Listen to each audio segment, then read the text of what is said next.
In this video, we will learn about another genus of the ruminant, that is Telesia.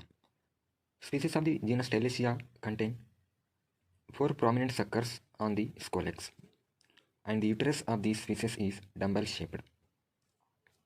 This is dumbbell-shaped uterus, and these species contain 2 parauterine glands or organs in each segment. These parauterine organs are nothing but, in later stage, the uterus is converted into the small uterine organs, that is parauterine organs. Now the eggs are oval in shape and they are divided up piriform apparatus. There are 2 species, Steliscia hepatica and Steliscia gobifunctata. Steliscia hepatica is present in the sheep and goat and other ruminants. The predilection site is bile duct. This adult tapeworm will excrete eggs in the feces of sheep and goat or other ruminants. Those eggs were ingested by the orbited mite.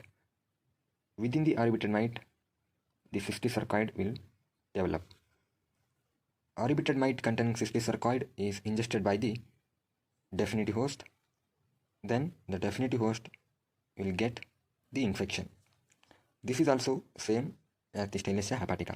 In case of Steliscia gobifunctata, this is also the tapeworm of sheep, goat and other ruminants, but this is present in the small intestine. Intermediate host is orbited mite, that is Psocopterus insects. Now let us come to the next genus, that is Avitellina. Scolex contain unarmed 4 suckers and single set of genital organs is present. But in case of Monigia, there is double set of genital organs. And the species of this genus contain 1 parauterine organs per the gravid segment. But in case of Steliscia, there is 2 parauterine organs per gravid segment. And the eggs are also do not contain piriform apparatus as Steliscia, but the eggs of Monigia contain piriform apparatus. The only species in the genus Avitellina is Avitellinia centrifunctata. This is the tapeworm of sheep, goat and other ruminants, which is present in small intestine. The adult worm will liberate eggs into the feces of the sheep, goat and other ruminants. Those eggs were ingested by the Psocopterus insect such as book lice, and within these insects cysticercoid will develop. The insects which are containing cysticercoid are eaten by the sheep, goat or other ruminants which get infection of the Avitellina centrifunctata. And now let us come to the next genus, that is Thysanozoma.